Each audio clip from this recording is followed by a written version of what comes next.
Seperti yang kita tahu, bulan Agustus adalah bulan yang bersejarah bagi bangsa Indonesia.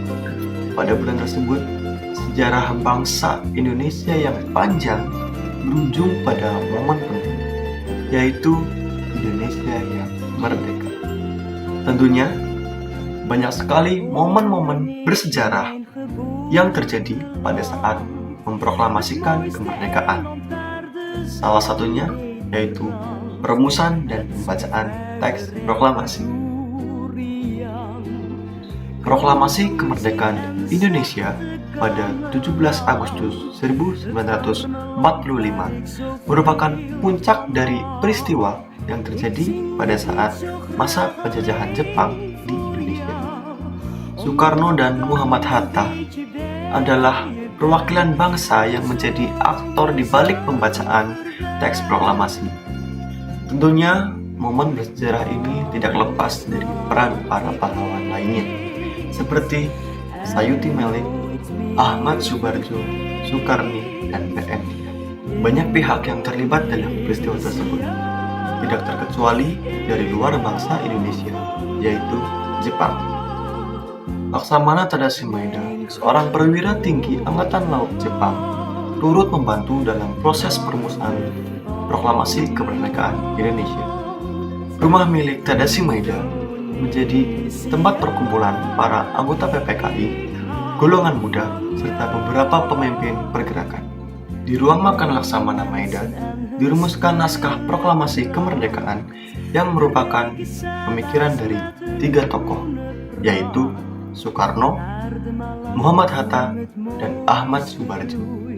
Muhammad Hatta dan Ahmad Subarjo menyampaikan pemikirannya secara lisan, sedangkan Soekarno bertindak sebagai penulis konsep naskah proklamasi. Dari hasil pembicaraan ketiga tokoh nasional tersebut, disepakati dialog pertama berbunyi, "Kami, bangsa Indonesia, dengan ini menyatakan kemerdekaan." Nah, proses penyusunan naskah ini disaksikan oleh golongan muda yang diwakili oleh Sukarni, Sudiro, dan PM Dia. Sementara dari pihak Jepang ada S. Miyoshi dan S. Nishijima. Kalian terpikir nggak sih kenapa Laksamana Maeda itu mengizinkan rumahnya sebagai tempat perumusan teks proklamasi? Nah, selain karena alasan keamanan dan menghindari kecurigaan dari pihak Jepang yang kala itu sudah menyerah kalah kepada pihak sekutu, rumah tersebut juga memiliki hak imunitas kepada Angkatan Darat Jepang, sehingga Soekarno dan Muhammad Hatta tetap aman. Alasan lainnya, karena Laksamana Maeda bersimpati kepada perjuangan bangsa Indonesia, sehingga dengan sukarela menyediakan rumahnya sebagai tempat untuk rapat perumusan teks proklamasi.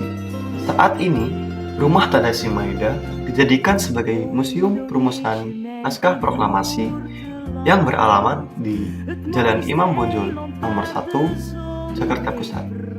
Setelah teks proklamasi ditulis oleh Soekarno, naskah tersebut disalin dan diketik oleh Sayuti Melik. Nah, terdapat perbedaan antara naskah yang ditulis tangan oleh Soekarno dan yang diketik oleh Sayuti Melik. Teks proklamasi ini dibacakan oleh Soekarno yang didampingi oleh Muhammad Hatta, kemudian diikuti oleh pengibaran bendera merah putih untuk pertama kali. Pemindahan kekuasaan dan lain-lain diselenggarakan dengan cara saksama dan dalam tempo yang sesingkat-singkatnya. Jakarta, 17 Agustus 1945, atas nama bangsa Indonesia, Soekarno, Hatta.